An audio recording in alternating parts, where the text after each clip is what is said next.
우리 뜻대로 되는 일이 없는 우리의 삶 가운데서 하나님이 우리를 이기게 하시는 그 놀라운 섭리를 오늘도 말씀을 통해 듣고자 합니다. 하나님, 나의 삶을 이 말씀을 통해 온전히 해석하게 하여 주시고 나의 현재가 하나님 어떻게 되어가는 상황인지 오늘도 정확히 되어지는 상황을 이해할 수 있도록 주님께서 오늘도 이 말씀을 우리에게 허락하여 주시옵소서. 주님, 오늘 이 아침에도 말씀을 잘 듣겠습니다. 말씀하여 주시옵소서. 예수님의 이름으로 기도드립니다. 아멘. 네, 오늘 본문이죠. 고린도전서 2장 13절과 14절을 좀 특별히 보시면 이 문맥이 굉장히 매끄럽지 않다는 걸 볼 수 있습니다. 한번 보시면 13절은 이렇게 말하죠. 내가 내 형제 디도를 만나지 못하므로 내 심정이 편치 못하여 그들을 작별하고 마게도냐로 갔노라 라고 합니다. 그러니까 딱 내용을 봐도 부정적인 내용이에요. 그런데 갑자기 14절로 넘어오니까 뭐라고 말합니까? 항상 우리를 그리스도 안에서 이기게 하시고 우리로 말미암아 각처에서 그리스도를 아는 냄새를 나타내시는 하나님께 감사하노라 이럽니다. 그러니까 이 글을 보면 흐름이 어떻습니까? 바울이 형제 디도를 만나고 싶었어요. 굉장히 간절하게. 그런데 자기 소원이 좌절됐습니다. 그래서 마음이 상하고 속상한데 갑자기 나는 그리스도 안에서 이겼다 이렇게 말해요. 나는 지금 마음이 상했어요. 내 형제를 만나지 못했어요. 그런데 이겼다라는 거죠. 누가 봐도 이상하잖아요. 그런데 바울이 왜 이런 글을 쓰게 됐는지는 우리가 역사적인 문맥을 좀 정확히 알아야 됩니다. 자, 한번 들어보세요. 사도 바울이 3차 전도 여행을 할 때 갈라디아를 거쳐서 에베소로 갔습니다. 그리고 우리가 잘 아는 대로 에베소에서 그가 2년 반 동안 두란노 서원을 세운 다음에 말씀을 가르치고 있었어요. 열심히 사역하고 있었습니다. 그런데 갑자기 내가 세웠던 고린도 교회에서 너무 안 좋은 소식이 들려오는 거예요. 지금 고린도 교회에 내분이 생기면서 파당이 생기고 성도들끼리 서로 간에 고소고발을 하면서 교회가 찢겨 나가고 있다는 소식을 듣게 됩니다. 그런데 이러던 와중에 공식적으로 고린도 교회에서 자신들의 문제에 대해서 답을 구하는 편지가 바울에게 온 거예요. 그러니까 바울이 그 편지를 읽고 고린도 교회의 문제가 뭔지 구체적으로 알게 됐고 그것에 대한 처방을 편지로 써서 보냈어요. 그런데 이 편지가 바로 고린도 전서예요. 그런데 문제는, 자, 이 편지를 처음에 보냈습니다. 그런데 문제가 해결됐냐? 문제가 해결이 안 되는 거예요. 오히려 교회가 점점 더 심각한 쪽으로 가는 거예요. 한마디로 편지만 가지고는 해결이 안 되는 상황으로 온 거죠. 그러니까 결국 사도 바울이 그 바쁜 와중에 고린도 교회로 직접 가게 됩니다. 그런데 바울이 갔는데도 문제 해결이 안 됐어요. 문제 해결에 실패를 했고 심지어 바울이 성도들에게 공격받으면서 굉장히 큰 망신을 당하고 고린도 교회를 빠져나오게 됩니다. 그런 다음에 마음의 상처를 입고 자기가 지금 두란노 서원에서 사역하고 있는 에베소로 다시 왔거든요. 그러니까 그가 고린도 교회를 떠났던 이유가 사실상 뭐냐? 쫓겨난 거예요. 교회 분위기가 너무 안 좋은데 사도 바울이 강단에 서가지고 여러분 화해해야 됩니다 이렇게 말했는데 갑자기 어디에서 계란이 날라오는 거예요. 성도들이 나가라고 꺼지라고 이런 식으로 얘기를 하는 거예요. 쫓겨난 겁니다. 그런데 성경은요, 사도 바울이 구체적으로 무슨 망신을 당했고 왜 쫓겨났는지 정확한 이유를 말을 안 해줘요. 어쨌든 사도 바울이 쫓겨나듯이 에베소로 돌아온 다음에 다시 고린도 교회로 그들의 잘못을 꾸짖는 눈물의 편지를 또 보내요. 그런데 지금 이 편지는 남아있지 않고요, 그 내용이 뭔지 짐작은 하고 있지만 정확한 내용은 이제 역사 속으로 사라졌습니다. 아무도 몰라요. 그런데 오늘 말씀이죠. 고린도전서 2장 1절 4절을 보면 사도 바울이 이 편지를 썼던 걸 굉장히 후회합니다. 왜냐? 바울이 그 당시에는 굉장히 감정적이었기 때문에 편지를 쓰다 보니까 너무 과격한 편지를 쓴 거예요.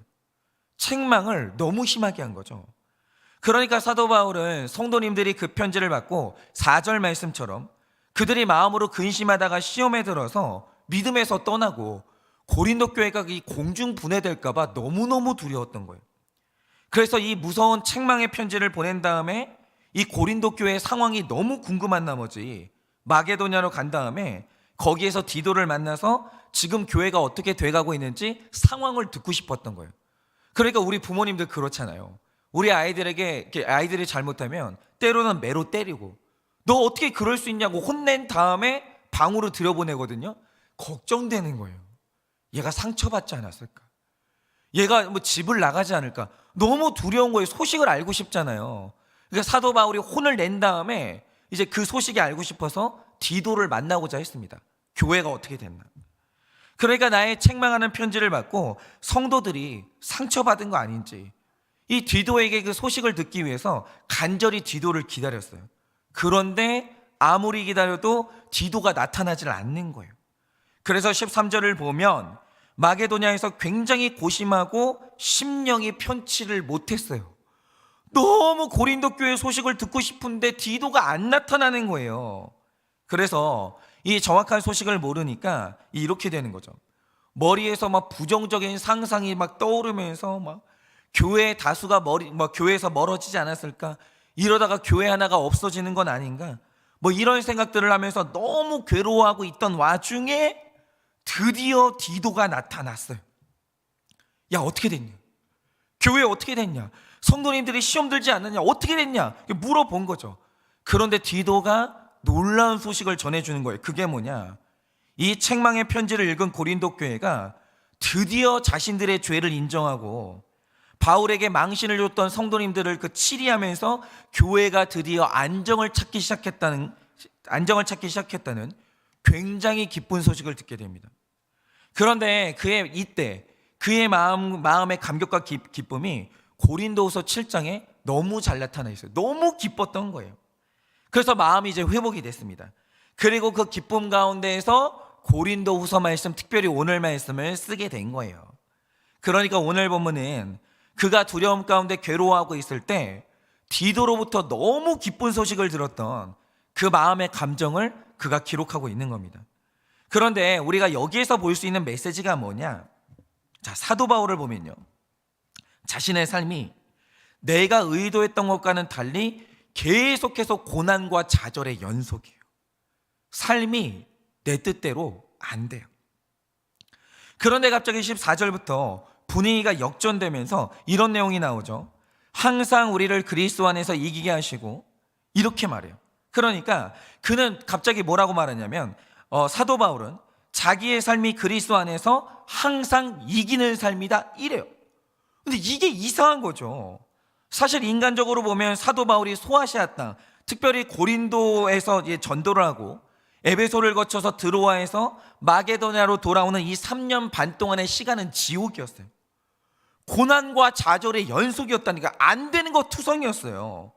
특별히 고린도 교회를 세울 때는 진짜 어려웠는데 이 빌립보 교회가 보내주던 이 선교 자금이 끊기면서 이때 바울이 이제 그 텐트 만드는 일을 하면서 스스로 벌어먹고 살았거든요. 근데 그 와중에 힘들게 전도해가지고 세운 교회가 어디냐? 그게 고린도 교회예요. 그런데 이 고린도 교회가 세운 지 1년 6개월 만에 이 유대인들이 자기를 고소하는 바람에 성장하고 있는 교회를 내려놓고 떠나야 했다라는 거죠. 완전히 마음이 쓰렸던 거예요. 어떻게 세운 교회인데 이 교회를 내려놓고 도망을 간 거예요. 그러니까 얼마나 안타까웠겠습니까? 그리고 그 후에 2년 반 동안 이 두란노에서 사역하는 보람은 있었지만 낮에는 일하고 밤에 사역하는 스케줄이었기 때문에 몸이 진짜 힘들었습니다. 너무 힘들었어요. 지금으로 따지면 낮에는 쿠팡 배달 일을 하다가 밤에는 목회하고 뭐 이러고 있었던 거예요. 얼마나 힘들겠어요. 그래도 사역의 기쁨이 있었기 때문에 버텼거든요. 그런데 거기에서도 은장색 데메드리오가 소란을 일으키는 바람에 어쩔 수 없이 또 에베소의 사역을 접고 다시 또 드로아로 쫓겨갔다라는 거죠. 보세요. 인간적으로 보잖아요. 세우면 무너지고 세우면 무너지고 되는 일이 아무것도 없는 거예요. 풀리는 게 아무것도 없는 거죠. 여러분 생각을 해보세요. 고린도 교회는 내분을 겪고 있죠. 데살로니가 교회는 박해를 받고 있죠. 에베소 교회에서는 소란 때문에 쫓겨났어요. 그리고 세우고 있는 교회마다 문제가 생겼기 때문에 그의 마음이요, 그 지옥이에요. 여기서 문제 터지고 저기서 문제 터지고. 이걸 적용하자면 제가 우리 교회에 지금 9개, 10개 지금 목장이 있거든요. 목장마다 문제가 생긴다는 거예요. 뻥뻥뻥뻥뻥. 이 목장은 나는 이 사람하고 목사겠다고 막 목장 바꿔달라고 하고 막 난리가 났다라는 거죠. 그럼 목회자 마음이 어떻겠어요? 편할 수가 없는 거죠.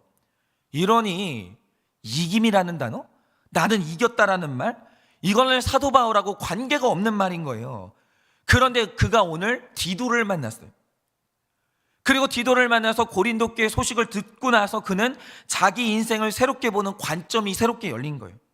그러니까 인간적으로 내 판단으로 모든 상황을 보지 않고 하나님의 눈으로, 즉 섭리라는 관점에서 내 인생을 보는 새로운 눈이 완전히 열린 거예요.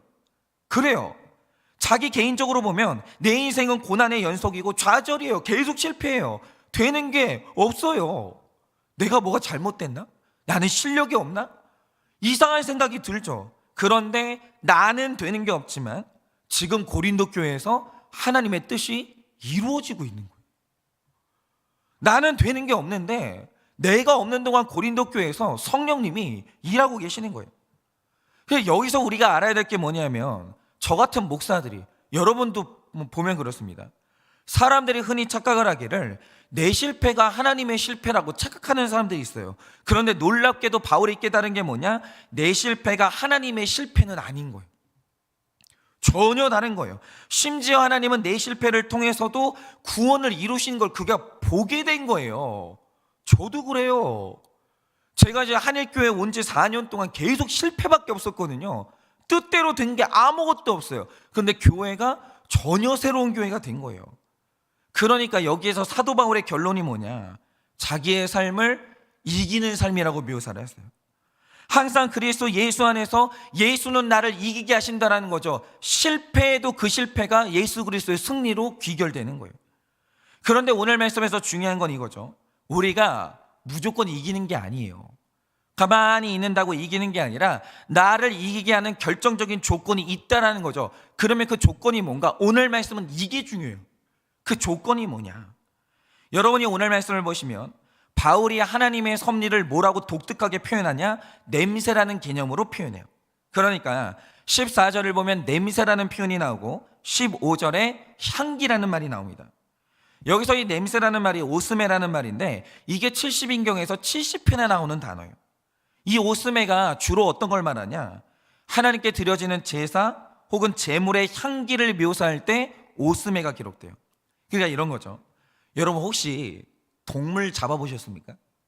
저는 죄송한 말씀이지만 어릴 때 개고기를 좀 먹었는데 개를 잡는 현장에 있어 봤어요. 근데 여러분 살아있는 동물을 도축하면 먼저 털을 끄슬리거든요. 냄새가 얼마나 심한지 아십니까?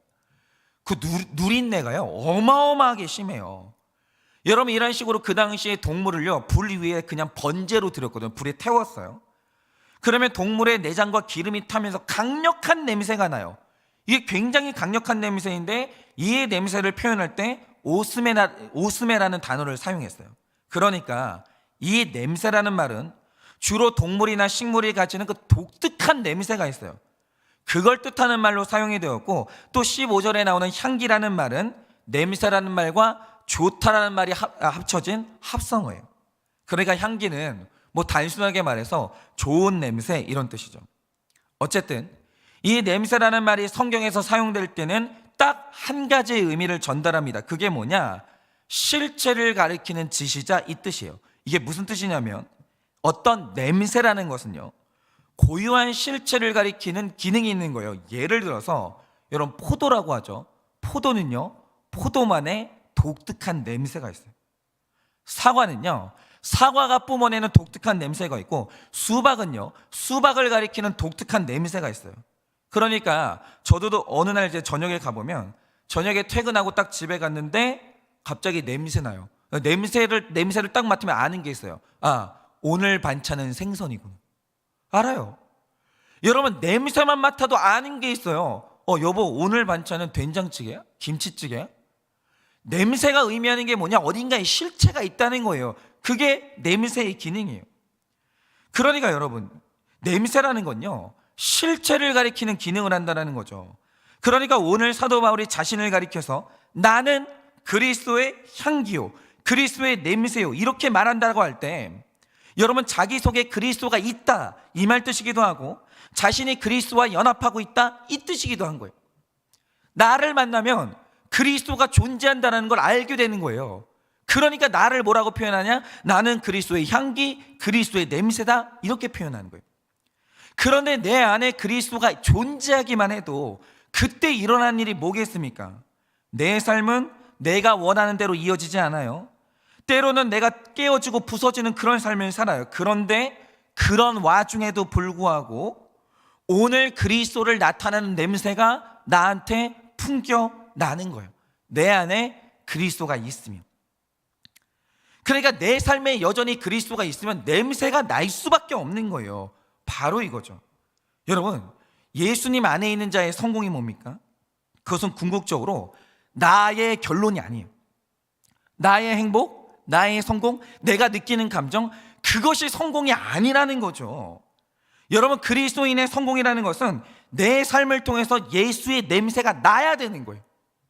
사람들이요, 나를 만나면 예수가 존재하는구나, 이걸 알아야 돼요.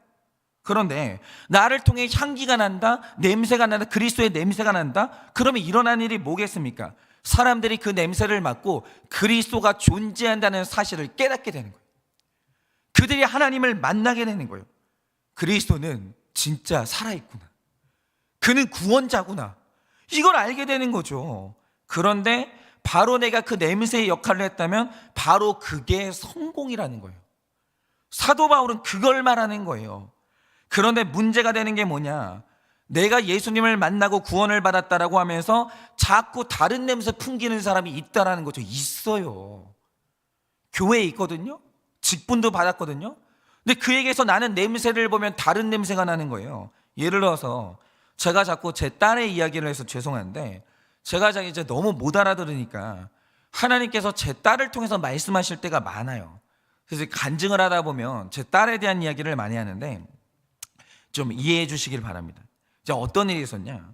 제가 하루는 이제 샤워를 하고 이제 머리를 말리고 있었는데 제 딸이 갑자기 오더니 종이접기를 좀 도와달라는 거예요. 제가 생각 없이 툭 한 말이 뭐냐면, 예지야 조금만 기다려, 아빠가 금방 갈게, 이랬어요. 근데 어느 날은 이 말을 듣더니 제 딸이 딱 하는 말이 뭐냐? 그렇게 말해놓고 금방 안 올 거잖아. 그리고 문을 딱 닫고 나가버려요. 금방 안 올 거잖아, 그러는 거예요. 그런데 저는 그 말이 너무 심각하게 들리는 거예요. 제가 어떤 약속을 할 때 이 정확하게 약속하는 게 좋거든요, 아이하고는. 예를 들어서 애가 이제 도와달라고 했다. 그럼 내가 해야 되는 말이 뭐냐? 아빠가 머리를 말리는 중이니까 5분 후에는 갈게, 뭐 이런 식으로 말해야 되거든요. 그런데 제가 그동안 생각도 없이 무의식적으로 한 말이 뭐냐? 빨리 갈게, 금방 갈게 이래놓고 수없이 약속을 안 지켰는데 제 딸이 그걸 다 카운트하고 있었던 거예요. 이번에도 약속을 안 지키네, 저번에도 약속을 안 지키네, 금방 온다고 했는데 또 안 오네. 이걸 제 딸은 기억하고 있었던 거예요. 그러니까 제 딸이 그동안 저에게서 냄새를 맡고 살았는데 그 냄새가 뭐냐? 거짓말의 냄새를 계속 맡은 거예요. 내 안에 거짓이 있으니까, 약속을 사소하게 여기는 이 불신이 있으니까 제 딸이 저한테 맡는 냄새가 뭐냐? 거짓말의 냄새를 계속 맡는 거예요. 계속. 여러분, 마찬가지입니다. 제가 목사지만 목회자들 중에 마음에 끼가 있는 분들이 있어요. 그럼 성도님들이 그 사람을 만나면 어떤 냄새를 맡는 줄 아십니까? 음란의 냄새가 풍겨요. 말은 뭐 성경 말씀을 뭐 말하는데 이상하게 만나기만 하면요, 음란의 냄새를 풍기는 사람도 있어요. 그런데 제가 이런 냄새를 솔솔 풍기고는 제 딸을 앉혀놓고 예수님이 살아계셔, 예수님이 너를 너무나 사랑하셔, 이런 말을 하면 제 딸이 그 말을 믿을까요? 또 거짓말이라고 하겠죠. 왜냐? 저는 제 딸에게 예수의 향기를 풍긴 게 아니라 거짓말의 향기를 계속 풍겼거든요. 이제 제 딸은 제가 하는 말을 믿을 수가 없는 거예요. 그래서 어느 날 제 딸이, 아빠, 나는 하나님이 있는 줄을 모르겠어, 이런 말을 하잖아요. 내 삶의 결론인 거예요. 내 삶의 결론. 마찬가지로 제가 성도님들 앞에서 욕심의 냄새를 풀풀 풍기고 살았다라고 하죠. 그런데 이런 제가 설교를 할 때, 성도 여러분, 욕심 내려놔야 됩니다, 돈이 행복의 조건이 아닙니다, 이런 식으로 설교를 한다고 하죠. 그러면 우리 성도님들에게 그 설교가 예수님 만나는 통로가 되겠냐 이거죠. 냄새가 안 나는데. 냄새는 실체를 반영해요. 냄새가 중요해요. 아니, 냄새는 욕심의 냄새를 풍기면서 욕심 내려놓으라는 거예요. 그럼 그 설교가 들리냐고요? 안 들리죠. 여러분, 왜 사도 바울이 우리의 영적인 상태를 표현하면서 냄새라는 표현을 썼겠습니까? 여러분, 그래요. 말은 노력하면 제어할 수 있어요. 행동도 훈련하면 얼마든지 수정할 수 있습니다. 그런데 세상에 냄새를 통제할 수 있는 사람은 없어요. 그런 사람은 없어요. 왜냐? 존재가 냄새를 풍기기 때문에 존재가 바뀌지 않는 한 냄새는 변할 수가 없는 거예요. 여러분, 그리고 보통 사람은 자기 냄새를 맡을 수 없기 때문에 나에게 어떤 냄새가 나는지도 모르고 살아요. 그런데 지금 사람들마다 나에게 나고 있는 독특한 냄새가 있어요. 나만 몰라요. 여러분, 우리 교회 목사님한테 어떤 냄새가 나는지 성도님들 다 알아요. 장로님한테 어떤 냄새가 나는지 나만 몰라요. 주변 사람들 다 알아요. 전도사님, 권사님한테 어떤 냄새가 나는지 나만 모르는 거예요. 주변 사람은요, 다 맡아요. 그런데 그 냄새는 통제할 수도 없고 막을 수도 없는 겁니다. 왜냐? 존재가 냄새를 풍기기 때문이에요. 내 존재가 안 바뀌는 한 냄새도 안 바뀌는 거예요. 그런데 오늘 나는 어떤 냄새를 풍기고 있냐 이거죠. 이거는 심각한 문제예요. 심각한 문제. 여러분이 말을 바꾸면 냄새를 막을 수 있을 것 같으십니까? 교양으로 나를 감싸면 냄새를 막을 수 있을 것 같으십니까? 못 막아요. 못 막아. 여러분, 지금 우리 주변의 사람들이, 내 자녀들이, 내 모공과 내 배우자가 나에게서 풍겨져 나오는 냄새를 맡아요. 그런데 중요한 건, 냄새가 난다는 건 내 안에 어떤 실체가 있다, 그 뜻이거든요. 그러면 그분에게 그 실체가 뭡니까? 말은 중요하지 않아요. 사도 바울이 날마다 하는 말이 뭡니까? 능력은 말에 있는 것이 아니야. 하나님의 나라는 말에 있는 것이 아니라 능력에 있는 거야, 이렇게 말해요. 말은 예수님 믿는다, 구원이 최고다, 나는 회개했다, 이러지만 실제로 내 안에 있는 것이 음란이고 미움이고 거짓이고 욕심이면 그 냄새가 진동을 해요. 진동을. 저는 자녀들한테, 청년들한테 연락 진짜 많이 받거든요. 여러분, 얘네들이 엄마 아빠한테 나는 냄새를 못 맡을 것 같습니까? 엄마한테서 세상 냄새가 나는지 그리스도의 냄새가 나는지 못 맡을 것 같으십니까? 정확히 맞습니다. 그런데 애들이 말을 안 하고 있을 뿐이에요. 그런데 내 안에 예수님이 살아 계시면, 진짜 내 안에 예수님이 계시면 그 냄새가 나는 것 또한 막을 수가 없는 거예요. 그러니까 우리 인생이라는 것은 사명 때문에 왔다가 사명 끝나면 가는 거예요. 되게 심플해요. 사랑받으려고 하는 줄 아십니까? 여러분, 우리가 이 땅에 오면서 무슨 행복한 가정 꾸리고 거기서 꽁냥꽁냥 사랑 나누고 이러려고 온 줄 아십니까? 여러분, 내가 만나는 그 사람 다 100% 죄인이에요. 죄인하고 죄인이 만나가지고 결혼을 한다? 하나님의 뜻이 뭐겠습니까? 구원 때문에 만난 거예요. 여러분, 우리는요, 사명 때문에 이 땅에 왔기 때문에 사명 끝나면요, 떠나면 끝이에요. 착각하지 마세요. 여러분, 내가 사명을 완수하지 못한 게 가슴 아픈 거지 행복하지 못한 게 가슴 아픈 거, 그런 거 아닙니다. 가정의 목적은요, 그런 게 아니에요. 그런데 사명을 완수한다는 게 뭐겠습니까? 간단하죠. 내 안에 예수님 계셔서 그 냄새 풍기면 되는 거예요. 그게 끝이라고요. 그러면 성공을 한 거예요. 내 아내에게서 예수님 향기가 난다. 내 남편에게서 예수님 향기가 난다. 사실은 제가 제일 신경 쓰니까, 저는 평가에 되게 예민한 사람이거든요. 지금도 평가에 제일 예민한 대상이 있어요. 그게 딱 2명밖에 없어요. 제 아내하고 제 딸이에요. 제가 왜 이런 생각을 가지냐면, 이번 주에 어떤 청년한테 얘기를 들었는데 그 부모님이 성공하셨어요. 그 딸이요, 부모님한테 예수 향기가 난다는 거예요. 또 우리 교회 청년 자녀를 두고 계신 분들은 다 난가 그 생각하고 계시죠. 그렇게 행복한 착각하십시오. 어쨌든 간에 그 부모님은 성공하셨어요. 자녀가 그 어머니 인정하는 거예요. 우리 엄마는 예수 향기가 난다는 거예요. 그럼 됐다고요. 돈 많이 벌고 유명해졌고 어떤 성취를 했고, 이게 본질이 아니에요. 사도 바울은 그렇게 얘기하는 거예요. 중요한 건 이게 노력의 영역이 아닙니다. 중요한 건 예수가 있냐예요. 내 안에 진짜 구원이 최고의 가치가 됐고 예수 믿는 믿음이 최고가 됐냐고요. 그게 중요합니다. 예수 있습니까? 그럼 향기가 나는 거예요. 그럼 됐다고요. 여러분, 우리 인생에 이것만 확실하면요, 내 인생에서 저절로 되어지는 영혼 구원이 있는 거예요. 저절로 되어지는 성공이 있다라는 거죠. 그러니까 예수님이 내 안에 계시면 저절로 되는 게 있어요. 저절로 하나님의 뜻이 이루어지는 거예요. 여러분, 하나님의 뜻은요, 인간이 애쓰고 노력한다고 되는 게 아니에요. 예수님이 내 안에 계시면 저절로 되어지는 거예요. 여러분, 오늘 수치를 당하셨습니까? 그런데 예수님이 내 안에 계시면 예수님이 뜻하신 그 구원이 이루어진다고요. 여러분, 예수님이 그 안에 있는 사람은요, 수치를 당하잖아요. 수치 당하는 와중에 예수님의 향기가 나요. 왜? 수치를 너무 잘 당하거든요. 여러분, 오늘 여러분 인생에 심각한 상실을 겪으셨습니까? 축구를 졌죠. 지금은 얼마나 마음이 무너지는 분들이 많겠습니까? 1대0도 아니고 2대0도 아니에요. 그냥 4대1로 졌어요. 그래도 여기서 오늘 하루 우리가 예수 그리스도의 향기를 품어내면 그걸로 하나님의 뜻이 이루어지는 거예요. 여러분, 오늘 내 진로가 좌절됐습니까?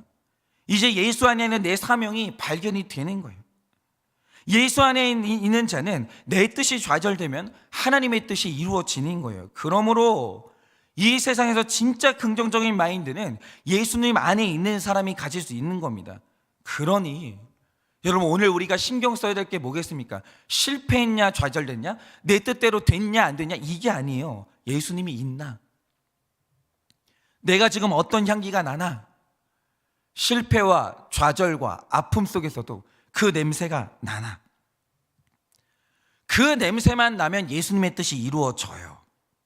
그러니 오늘 하루도 내 뜻대로 되는 것이 아무것도 없어도 내 안에 예수님만 계시면 그 모든 것들을 통해서 예수님의 향기가 퍼져나간다는 것을 믿으시고 오늘 하루도 그렇게 하나님의 뜻을 저절로 이루시는 여러분 되시기를 예수님의 이름으로 축원합니다. 이 시간에 제가 기도하고 축도함으로 마치겠습니다. 기도하겠습니다. 하나님, 참 모든 것이 우리가 그렇게 간절히 소원했지만 또 원했지만 또 우리 국가대표 선수들이 우리의 뜻대로 되지 않습니다. 그들이 얼마나 열심히 했겠습니까? 얼마나 죽도록 뛰었겠습니까? 그런데도 우리 인생이 내 마음대로 되는 것은 아닙니다. 나도 그렇고 우리 모두가 다 그렇습니다. 그래서 우리 인생은 우리가 결정하는 것이 아니라 내 안에 무엇이 있는가, 그것이 중요합니다. 이 모든 실패의 상황 가운데서 내 마음이 좌절되는 모든 상황 가운데 여전히 예수님이 내 안에 있습니까? 그러면 저절로 되어지는 것이 있습니다. 고난이 있어도 실패가 있어도 예수님만 내 안에 계시면 저절로 이루어지는 구원이 있고 저절로 이루어지는 하나님의 뜻이 있는 것입니다. 그러니 오늘 내 안에 예수님이 계셔 내 안에서 향기로운 그리스도의 냄새가 퍼지게 하여 주시고, 그래서 오늘도 모든 상황 가운데서 저절로 주님의 뜻이 이루어지는 하루가 될 수 있도록 주님이 오늘 내 안에 하나님 함께하여 주시옵소서. 지금은 우리 주 예수 그리스도의 은혜와 하나님 아버지의 그 크신 사랑과 성령님의 위로하시고 교통하여 주시는 그 역사하심이 오늘 내 안에 계시는 예수님으로 말미암아 저절로 이루어지는 거룩과 저절로 이루어지는 이 영혼 구원을 이루기를 원하는 우리 모든 성도님들의 머리 위에 지금으로부터 영원 무궁토록 함께 있을지어다. 아멘.